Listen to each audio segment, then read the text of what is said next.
السلام عليكم. معكم سامي الفيدرالي من ألمانيا. ثم ظاهرة انتشرت في تونس بعد الثورة التونسية اللي هي معناها الفينومين نتاع وفاة المعارضين بسكتة قلبية. بالنسبة لي أنا معناها الظاهرة هذه تعتبر أكبر كذبة بعد الثورة التونسية. أول واحد قتلوه معناها بعد الثورة بالسكتة القلبية هو لطفي القلاع بتاع الدعوة والتبليغ.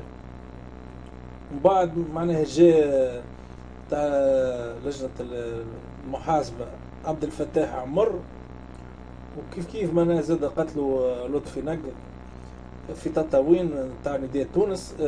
قتلوه معناها بالسيف، ومعناها قتلوه بالسحل زاد، نكلوا بيه. ومن بعد ادعاوا انه هو معناها كيما يقولوا جاء في الاوتوبسي انه هو مات معناها بسكتة قلبية.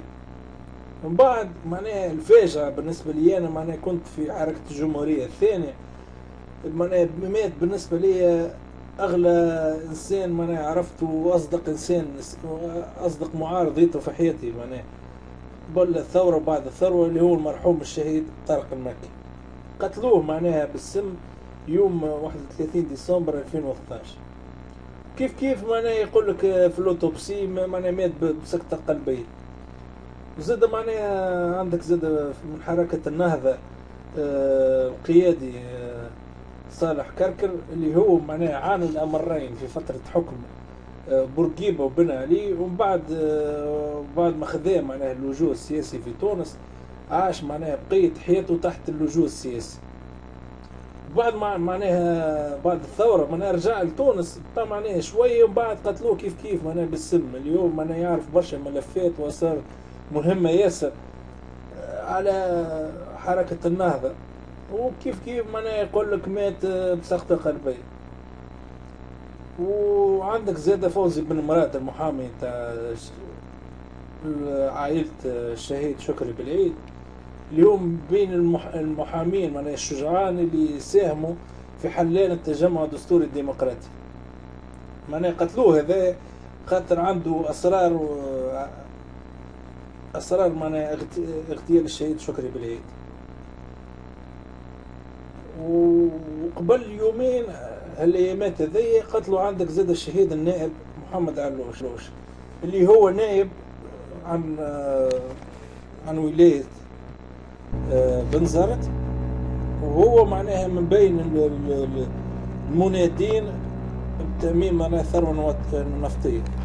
معناها المرحوم النائب محمد علوش هو مات نهار الأربعاء 22 جاء في 2014، وكان عمره معناها 60 سنة. معناها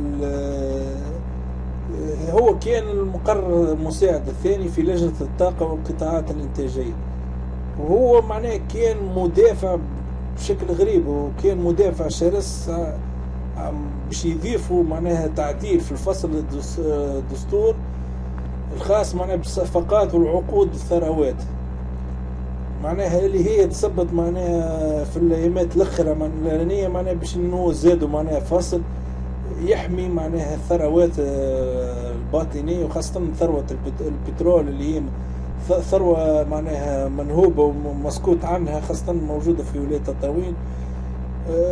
كان معناها كما نقولوا عاقبه على برشا مستثمرين اجانب يحبوا ديما معناها كما نقولوا يستغلوا الثروه النفطيه ويحرموا ديما معناها الشعب التونسي من هنا الثروه الكبيره والعظيمه في تونس. لكن الميثود ثم دي ميثود اخرين معناها قتلوا بها معناها المعارضين في تونس. عندك الميثود نتاع طريقه الاغتيال الدموي هذه عن طريق مثلا نقولوا بالسلاح كما قتلوا المرحوم طارق المرحوم عفوا معناها شكري بالعيد والحاج محمد ابراهيم. وعندك ميثود اخرى عن طريق الانتحار كما مثلا قتلوا الشهيده كيانا حسين، معناها رميوها من معناها الطابق العاشر حسب ما نتذكر معناها بنزل الهناء معناها اللي موجود في قلب العاصمه. معناها في شارع حبيب بورقيبة معناها، وقالوا انه معناها انتحرت. فهمني معناها الكل معناها هذه اغتيالات سياسية. دونك وعندك زاد اخر ميثود هي عندك ميثود الموت الطبيعي، وعندك ميثود تاع الاكسيدون. بالنسبه لحكايه معناها زاد الاكسيدون، زاد ثم واحد زاد جوار معناها يلعب معناها في النادي الافريقي المرحوم معناها اسعد الورتاني، نهار 24 جافي 2013 قتلوه زاد عن طريق معناها كار حافله. وقالوا معناها مات في اكسيدون، معناها مرته معناها رفعت قضيه على معناها الشوفير تاع الحافله، وبالطبيعه معناها وقع معناها هاضمين حق ديما الشهداء اللي ماتوا معناها شو نقول لك. وعندك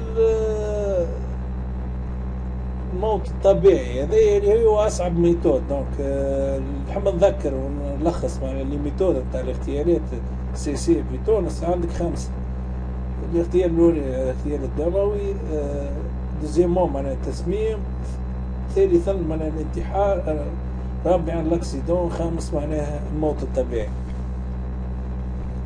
وبالنسبه للمره اللي فاتت انا وعدتكم معناها باش نحكي عن الطريقه اللي مات بها الشهيد طارق المكي. طارق المكي نحب نذكر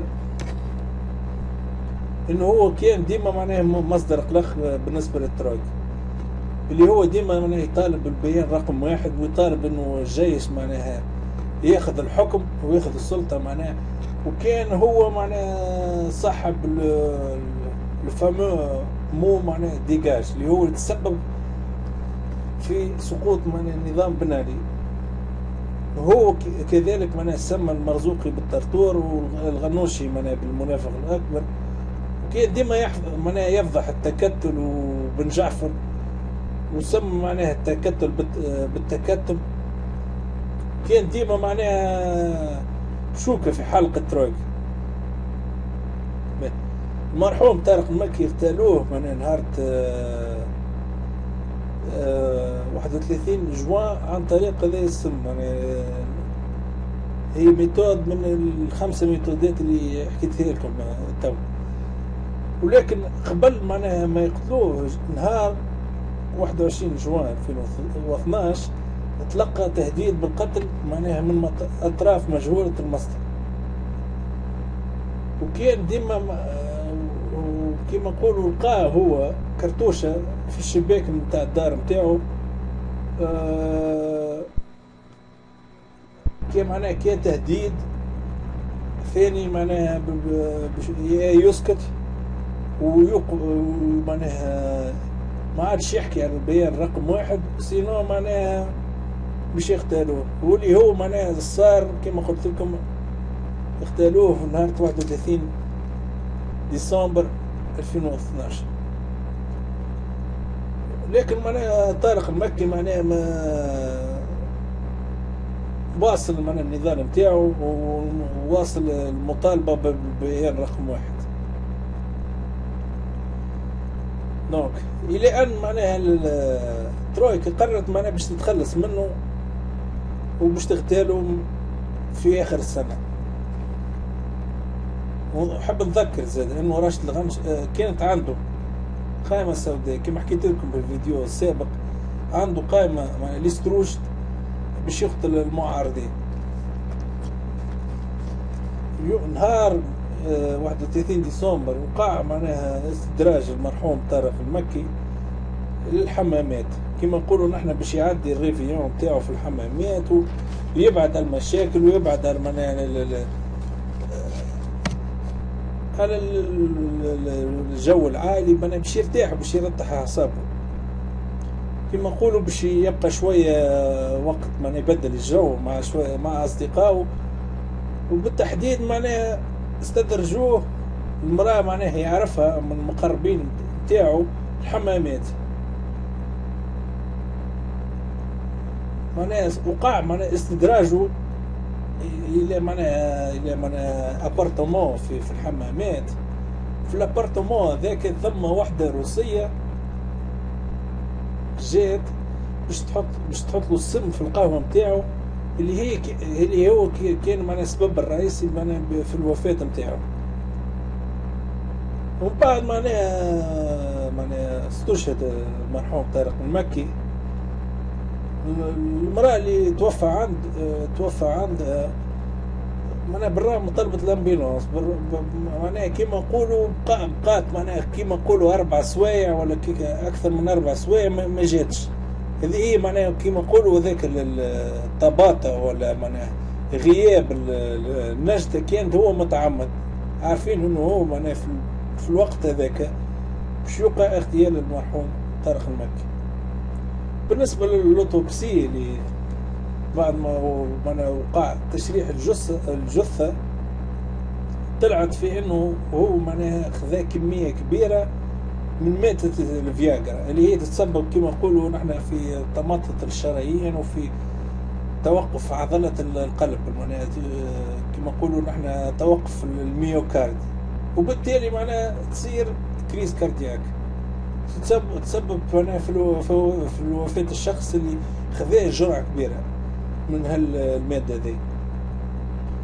دونك المرأة اللي هي الروسية اللي حطت جرعة كبيرة من مادة الفياجرا هي معناها كيما نقولوا إحدى المومسات اللي هي جابهم واحد سمسار مومسات سوري معناها تقابل معاه المرزوقي في القصر. وزيدكم زيادة انه هو حماد جبالي زار الحمامات يوم 30 ديسمبر 2012 وتقابل كما نقولوا وزير الاسبق تاع السياحة في وقت بن علي. ونذكركم انه هو معناها انه مصطفى بن جعفر رفض باش يقرا الفاتحة في المجلس التأسيسي بعد ما طلب معناها واحد نائب من حركة النهضة، لكن كما نقولوا هو معناها مصطفى بن جعفر ما اخفاش معناها كما نقولوا نحن الحقد الدفين نتاعو ضد المرحوم طارق المكي. نحب نختم معناها كما نقولوا كلامي منه الاغتيالات السياسية البشعة ما نجم يوقفها كان الشعب التونسي وحده ويحاسب العصابة المجرمة اللي تحكمنا في الوقت الحالي. والسلام عليكم ورحمة الله وبركاته.